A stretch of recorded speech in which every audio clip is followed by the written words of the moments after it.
Hey gang, welcome back. Episode 31 of Zero Carb Journal. I'm Matt. Nice to see you guys.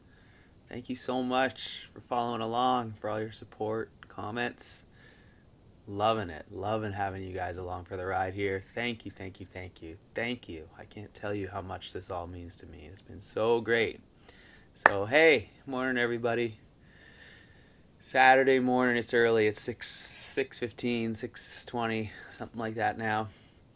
And hi everybody. What a week, huh?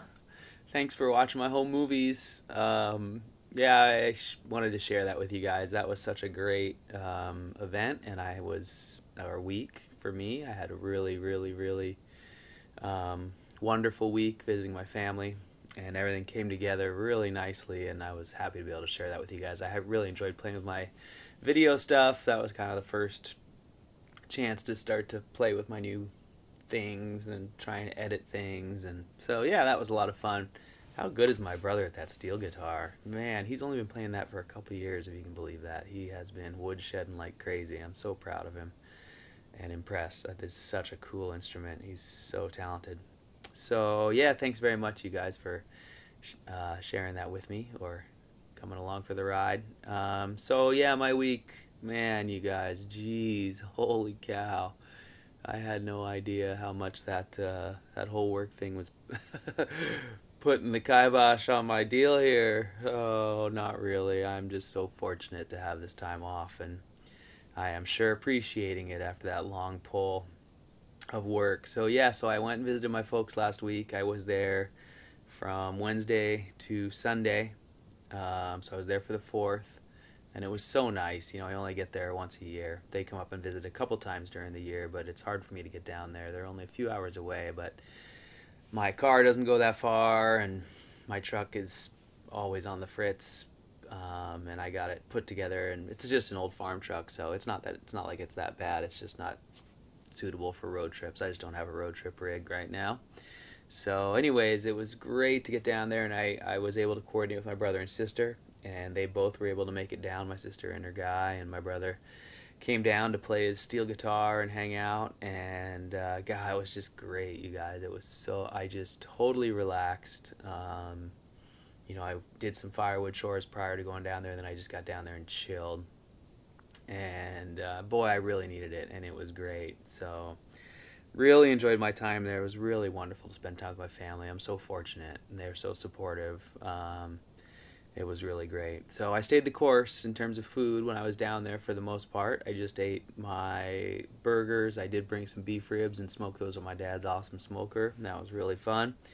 And then I ate a lot of seafood. You know, you guys saw those oysters. I mean, it's ridiculous. Like, you literally, if you spend more than 1 minute finding oysters, you have way too many. I mean, they're just, and then you clear the oysters out of the way. I didn't show you guys the clip of that, but you pick those oysters out of the way, and then there's just steamer clams everywhere underneath them.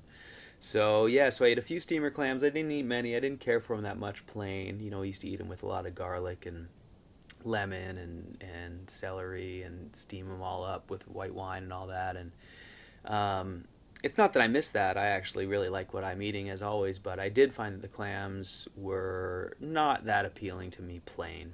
They were pretty good, but they weren't great. And then oysters. I really enjoyed the oysters. There must have been something in there that my body really wanted, because man, I could just power them down, and it wasn't a good idea. I ate a lot of them on when I got home on Tuesday, because I brought home so many that needed to be eaten. I ate probably 20. And I got a little lightheaded and a little weirded out, and I did look up the nutritional information on them, and a carb or a gram, excuse me, just waking up here, a cup of oysters has 25 grams of carbs. I didn't know that, and I got a feeling that's why I would feel a little wigged out after I ate a whole bunch of them. So, but I sure enjoyed them. My body really liked them, and they tasted great, and that was really enjoyable to just go grab them and eat them. I like doing it, like barbecuing them. And I ate some fish, and for the most part it felt great. I had a little bit of loose stool when I was down there. We went out to eat a few times, but I felt really good. And I did weigh myself just to see if I would have any big water gains or water retention, swelling, bloating issues, and I didn't. So really stoked on that.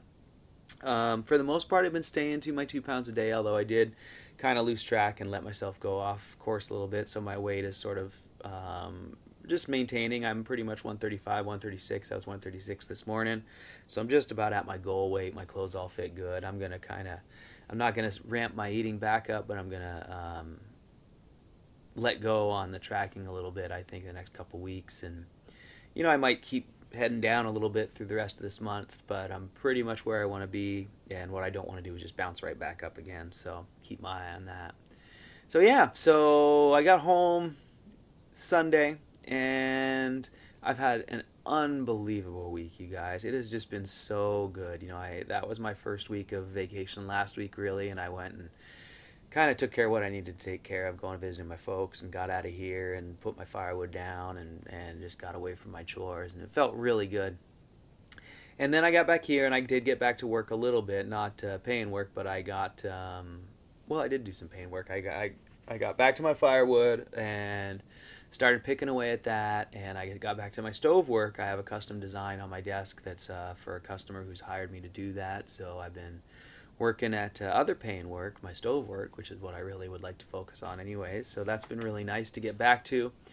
And then, this week, it's just been summer, you guys. It's been hot, hot, hot. And guess what happened? The surf came up in town here down at the end of my road. And lastly, you guys, I really have been killing it on my goals. So last week, before the 4th of July, I did go surfing and ran into a friend, and he came up. Or no, he called me, and I went and hung out with him. I went to his place. I rode my bike over to his place, and we hung out for a few hours. And so I started to do some socializing, and that was the week before I went to my folks. Then I got home this week, and my dear old friend, Scotty, who's just one of my closest friends, who I've been meaning to make time to see while I was working, and he's been so great. He's been reaching out to me, and I haven't, when I was so busy there, I had a hard time making time for social stuff. So this week we finally got together, and Scotty, if you're watching, thanks so much for making time to do that. That was awesome.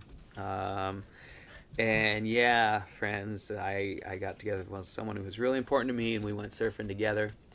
And it was so great, you guys. So he just took me down the end of my road. He came pick me up. We were going to go for an hour's drive out to the coast and spend some time. And it turned out there was surf in town, so we just went 2 miles down the end of my road and got down there. So we didn't hang out much in the car. But when we got to the beach, it was like 1995 again. I mean, it was my whole old crew and a lot of people from out of town. For some reason, I saw a dear old friend, a woman who I had a real key role in helping shape her career in this many years ago, in like 92 or 93 even. We met in Colorado, and since then her path has brought her out here. She married one of my dear old friends, and they have 2 wonderful kids, and they were down there, and I hadn't seen either of them for a long time, and their son was out there in the water charging the biggest sets, and that was so cool to see. And a couple other friends from out of town who I hadn't seen for decades. I mean, literally decades. And then, I must have seen a dozen old faces down there in the surf. It was like my whole old crew was out. Everyone was tripping out. We were all just like, whoa, this is crazy. All the old crew, all these guys from Mount Baker and Bellingham and the Seattle area and Snoqualmie Pass. Just all my old snowboard and surf and my van life buddies, all the guys I used to just live on the road with all year round, all over the country. So it was so cool. They're all still charging and incredible people and having wonderful, amazing stories and incredible careers. They're all so talented. So that was awesome, really encouraging. It felt really good to get back in the mix. I haven't felt like one of them. I haven't felt worthy for a few years. We used to be a really amazing group of awesome people, and I felt like I kind of fell out of that, like I didn't have much to offer. Over the last few years and all my depression and stuff and isolation, it really, hurt my confidence, and I just didn't feel like part of that crew. So it felt really good to get down there and see everyone and feel good about myself. And have a great surf. I felt good in the water. I felt strong. I got some new surfboards this week, which is cool. I'm sort of reinvesting in that part of my life, recognizing that's something I want to do and I have time to do, and it's free. I can afford to do it. So I traded surfboards. I traded some music gear to Scotty for a really great #1 surfboard, and found an old 9-foot longboard for $100 on Craigslist. And yeah, I'm just stoked, you guys. I got my gear, and I got time, and I have been taking the time. So yeah, so this week was awesome. And then after that surf session, another friend came up, and he's a fishmonger. He deals fish in the city. He sells fish from the tribes out here and takes them to the city to restaurants. And he brought up some fresh, maybe day old sockeye yesterday or day before maybe. So I ate a whole lot of salmon. So yeah, I've just had a great week, as you can tell. I'm just kind of going over it. And I've just had a great week socializing. I've had a great week of food. My health has been on point. I've been feeling wonderful. My energy's been really good. I did my workouts early in the week, and then since I knew surf was coming, I just didn't work out on surf days. I saved it. I realized I've been training for my life, and I need to save energy to win at life, right? So on game day, as it were, I didn't work out, and it seems like a great plan. So I'm feeling really good. Didn't feel like I overdid it, and I got a lot of exercise, way too much sun. And I'm stoked. And today is going to be a wonderful day. If the weather holds and the wind doesn't blow, my friend is today going to come pick me up on the boat, and we're going to go spend the week or weekend on his property up there in the San Juans. So I'm living the dream, you guys. I'm feeling pretty fortunate right now, having a great life, great week, enjoying all these wonderful things around me and wonderful people in this beautiful place where I live. I'm so fortunate to be here and to have this every day. To be well enough to go do these things. So I'm appreciative as always, and feeling great. So I'm going to keep it kind of short again. I know I keep saying I'm going to get back to some more stuff, but I'm going to get ready to go get picked up by a boat here. I do want to touch on a couple more zero carb things. Just talk about, my feeling lately. I've just been feeling better and better and better as always. I've been having a single BM every morning at the same time. Pretty darn firm. As long as I stick to beef and seafood, it seems like I do great. Like I said, I pushed things a little bit weird last week when I was eating out and eating oysters, but nothing lasting, just single events of sort of some loose stools. And so feeling really better than I ever have, you guys. My surf capacity, I just paddled for hours against the current in the water the other day. I felt great. My workouts, I'm getting so close to my front lever.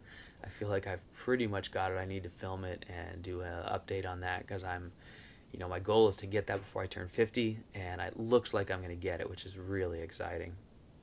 So those things are going great. A lot of you guys have left me comments, and I really appreciate it. I haven't had much time to get back to them.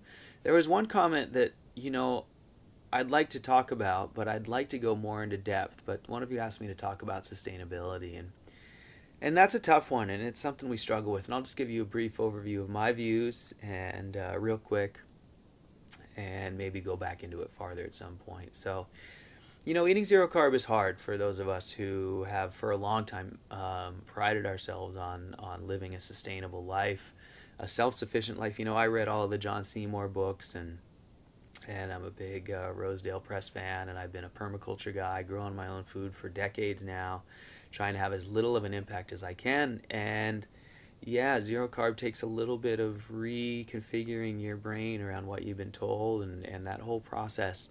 And one thing that stands out for me is that, when I started doing livestock years ago, decades ago, I pretty quickly looked at my property and realized that something that I'd been being told wasn't right. I have this forested property with these pastures carved out of the forest, and the pastures are not suitable for growing crops. I mean, you could get out there and you could, I grew a nice garden, and you could eke out a few rows of crops, but there's only maybe an acre or two of real good arable land. And I used to grow all my own produce and work really hard at not buying produce from the store. And what I quickly realized was that from a caloric standpoint, it was easy to grow a lot of food. lots of variety, lots of flavors to add to my meals. But what I realized was that it was really difficult to grow any food that significantly contributed to my caloric intake. And what I found was that what I could produce a lot of calories of weren't things I necessarily wanted to eat as a staple. Like, it's real easy to produce a whole lot of calories of fruit, right? Tree fruit, apples, pears, plums. It takes a while to establish those trees, but once they're up and running, they're growing thousands and thousands of hundreds of thousands of calories every season without a whole lot of work on the farmer's part. So that's an example of a whole lot of calories that can really offset a caloric, your caloric intake during the day, day to day to day. But the problem is eating that much fructose or eating that much fruit as a major part of your caloric surplus isn't good. I know, because I did it for a year when I was eating this specific carbohydrate diet, attempting to alleviate my ulcerative colitis or Crohn's or whatever, and it worked. But along with it came some rising metabolic syndrome, where my blood pressure and blood sugars were rising, and my abdominal adiposity was starting to grow, and I was struggling with those issues. And that's because I was offsetting so much of my caloric intake with fruit. At least that's what I believe. So, another example of that is potatoes were a great one that I could grow quite a few calories of, and really offset my caloric intake. And but again, well, potatoes, I don't feel like they're quite such a bad staple. But even those, to grow a significant amount of caloric intake and to make it through the season, it was difficult. And here in my climate, it was really hard to keep them through the year. And I dug root cellars, and I tried numerous decades, literally, of storing these things. And I could usually make it to December or so. It's just wet and not that cold here. We don't have a good storage season like you might in the East Coast, where the humidity is lower and the temperatures are colder and more consistent. So at any rate, I struggled with growing a significant amount of calories, and I overcame that by growing a whole lot of greens, brassicas, cabbages, kales, broccolis, peas, beans, legumes, things like that. And I did grow wheat too, and I would process my own wheat. And I'm forgetting all sorts of stuff, I'm sure, because I grew all kinds of things, tomatoes and peppers, and my canning jar or my canning cupboard was full. I would put up like 1,000 pints a season. And what I'm trying to say is that growing a lot of food in terms of calories is so labor intensive, and it was so input intensive on my property. And by inputs, I mean I would tear the soil open every year. I would remove the surface of the soil and open it up to the wind and the rain. And I would sometimes amend with fertilizers, even if it was just the manure out of the barn. And I would dig and dig, and I would water and water, and I would use the tractor, and I would drive to town and get seeds or order seeds, and I would work on it day in and day out. And my point of saying all this is there is nowhere that I know of that we grow annual crops. Okay, now that's different than perennial crops. Perennial crops, right, to come up every year, like tree fruit, season after season, once you've done the work.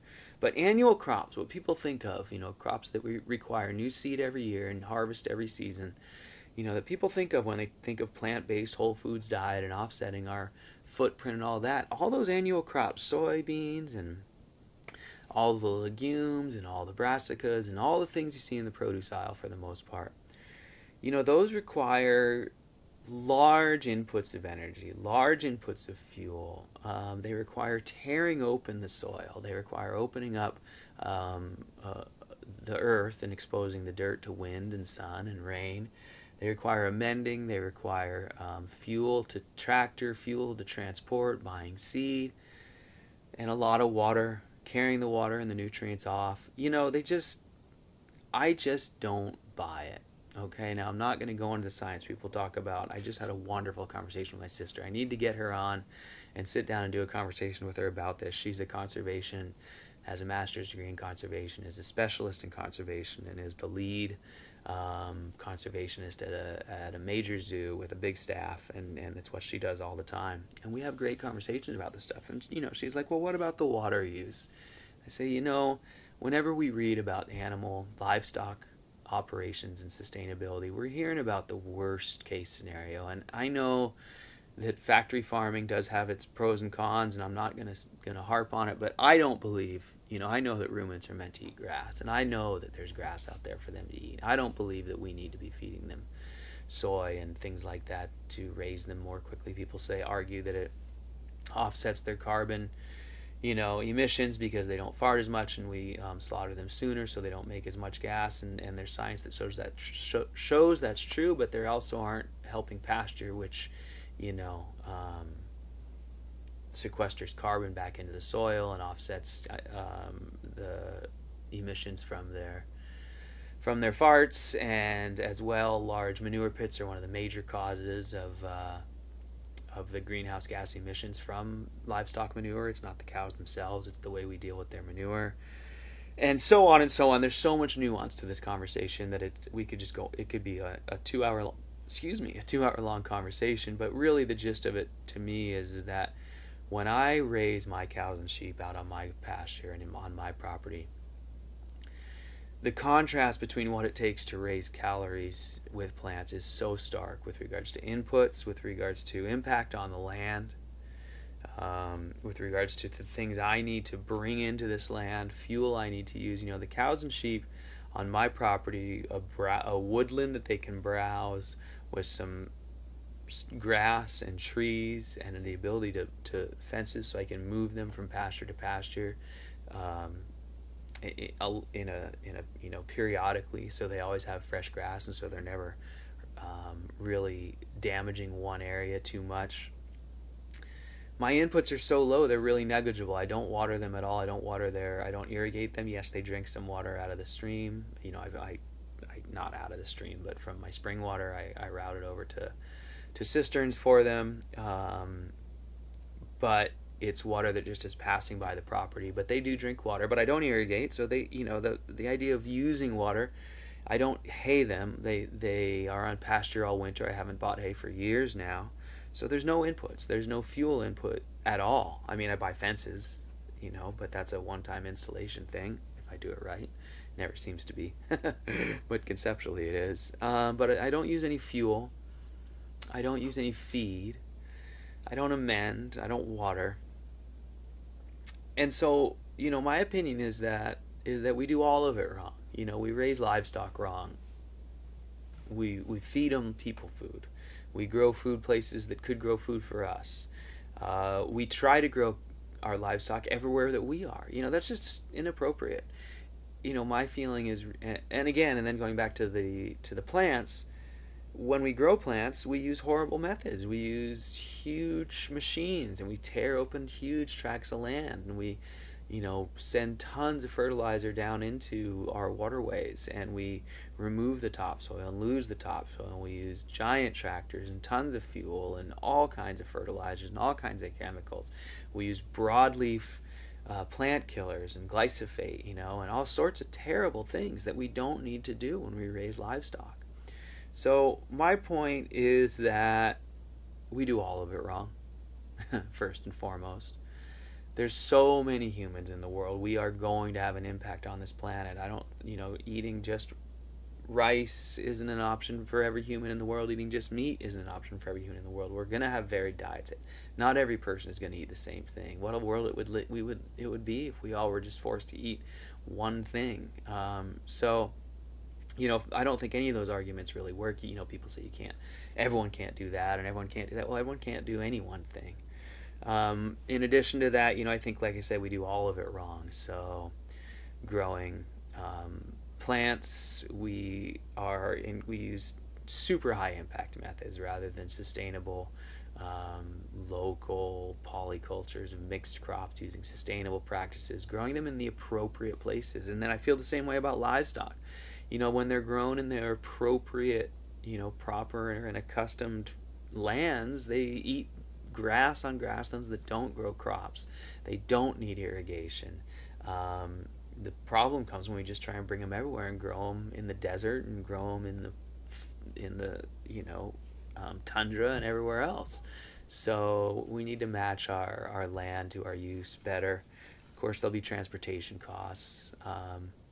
And there's no easy answers, you know. I know that too. But listen, here's what it comes down to. I don't believe there's any truth to the idea that eating ruminants has to be less sustainable than eating plants. And I actually believe it's the other way around. I think the ruminants can restore carbon, can restore our savannas and prairies, and can be used to sequester carbon into our landscape and to turn things around. You know, there used to be millions and millions of buffalo across the middle of this country. People say, we can't do that, there's no room anymore. BS. We don't even use most of that land that the buffalo were on. You know, I don't know how many of you have driven across this country, especially in the northern areas, but there's a whole lot of wilderness and land and pasture and prairie and savanna out there still, that would support animals.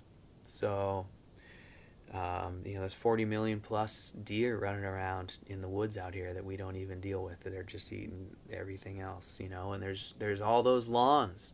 In every city, at every college, and every place across this country, there is acres and acres and acres and acres and acres of lawns that we fertilize and use broadleaf killer on, and we, you know, same bad things. We use all these supplements and amendments.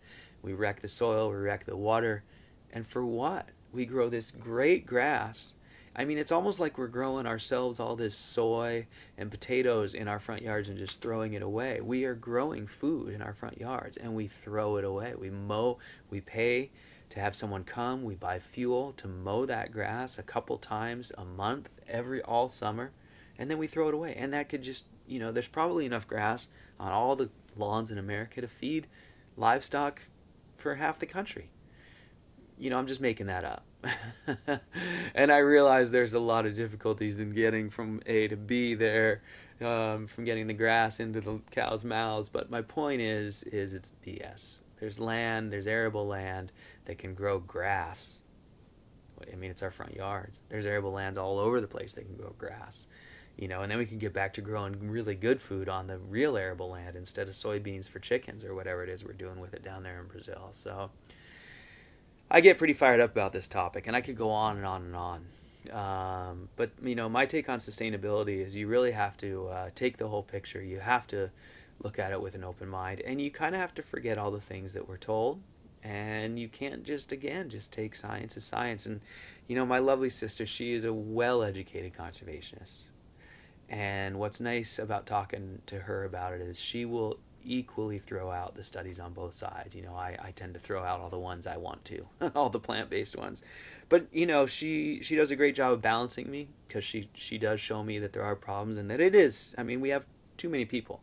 It's going to be hard to grow them enough food no matter what we do. And cows take a lot of room. You know, I'm here with acres of land and a few cows and more food than I need, but, you know, not everyone has acres of land. So I get it, it's problems. But the nice thing is she also looks at those studies on plant-based being more sustainable. You know, what about rice? We know that rice agriculture worldwide puts out on the order of twice or more of the carbon emissions than livestock, simply due to the nature of wet grounds producing gas, you know, greenhouse gases as they rot. And so there's a lot of the story we just don't get. And so it's wonderful to talk to my sister, who's a lifelong vegetarian, and a, you know, conservationist, who agrees with those things, who looks at that and says, yeah, you know, they're growing, you know, soy and all these things, and most of that soy goes to paint, and then some of it goes to livestock, and we get the wrong numbers, and the livestock is mostly pigs and chickens, not ruminants,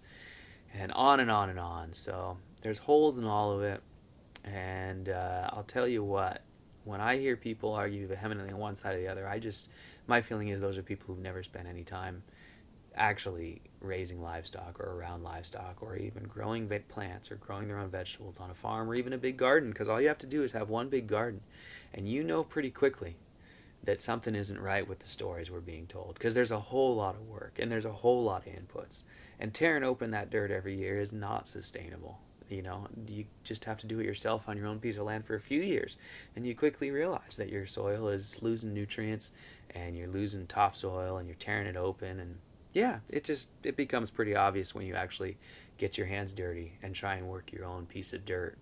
It becomes pretty obvious what's good for that piece of dirt and what's not. So Don't hate on me, you guys. I know I'm not the most scientific based guy, but that's how I feel about that stuff. So, anyways, I guess you got me ranting and I went on for a while. So I better get going. I got to get to town, run some errands, and get ready to catch this boat. Hopefully my buddy's going to call soon and we're going to be off on a boat ride. So can't wait to get back to you guys next week and get you updated. And I hope you guys are feeling as good as I am. Thank you so much, as always, for all your support and kind comments. And congrats to all those of you guys who have made the plunge and dived in and are starting zero carb. I love reading that you're all just starting. So let me know how I can help you. And I'll come back and comment on your comments hopefully in the coming week when I return. And hopefully next week I'll have some time to chill and spend with you guys. So, alrighty, you guys. Thanks so much for watching. Hope you have a wonderful day. And I will see you really soon. Thanks. See you.